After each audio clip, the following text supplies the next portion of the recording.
Hey guys, what's up? Welcome back here to today's edition of The Fishing Teacher, and really appreciate you guys swinging by the channel to check today's video out.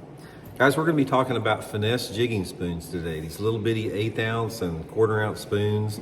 These are deadly in the winter time of the year, and they're easy to fish. Guys, I think a lot of people get intimidated when you talk about jigging spoons because they're sort of like not an everyday staple for most bass anglers, but I got a system that I'm going to explain today, guys, that if you guys fish in the winter time of the year, you're definitely going to catch some good ones on this. So we'll get to that in today's video. And also, guys, I'll link some different type of spoon links in my Tackle Warehouse description. If you guys like to pick up a few spoons, you can use that link. It's a good way to help the channel out. Okay guys, what I'm talking about, here is a standard 3/4 ounce jigging spoon. This is just what most people use, a 3/4 ounce. And here is the little finesse model next to it. This is like a little 1/8 ounce spoon next to it. So you can see significantly different as far as the size goes.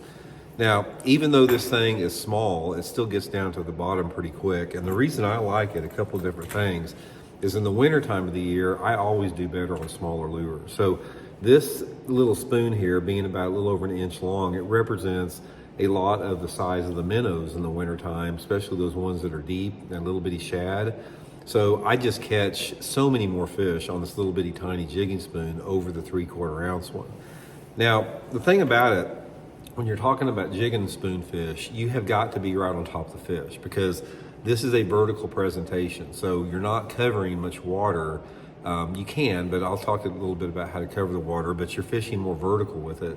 So you have to be right over the fish. So here is the techniques that I use with it. This is how I catch fish on a jigging spoon. Number one, there's 2 different ways in the wintertime I do it. First of all, you need to have a lake that has over 3 foot of visibility. If your lake does not have over 3 foot of visibility, the spoon's not going to be very good. I prefer like 4 to 6 foot of visibility. So the 2 different ways I do it is, number one is I'll get out there on those main lake and secondary points. I'll get my boat in anywhere between 25 to 50 foot of water, depending upon the water clarity, and I'll just work around the end of the point and on the sides of the point. And I'll take the little jigging spoon, I put it on a spinning rod, usually with 8-pound test fluorocarbon line, and I'll just make pitches. I'll make short pitches like 10 foot in front of the boat and let it free spool to the bottom, and then I'll hop it off the bottom, maybe a couple feet off the bottom, and I just work my way around the point with that. Now, these are for fish that you're catching that are just relating to the bottom or just off the bottom.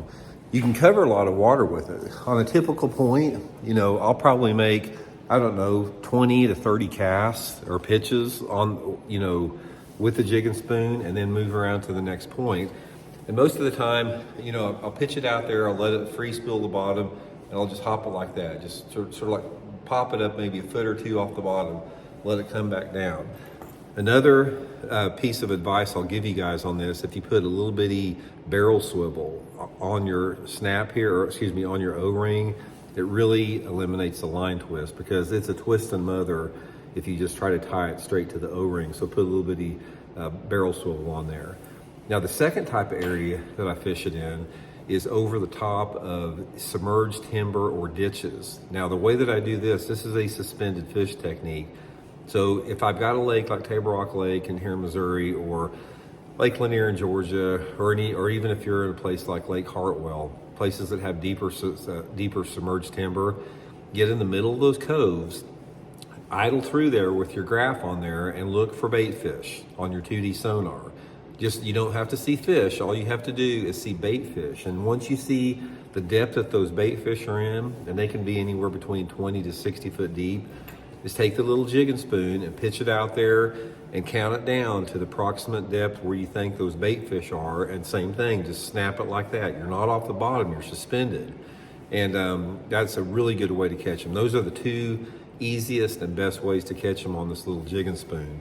Now, most of the time when they hit it, it's like, you're popping it off the bottom like that, and 95% of the time, when you pop it off the bottom, they're just there like that. Once in a while you'll get one as it falls, but most of the time is when you snap it, they're just on it.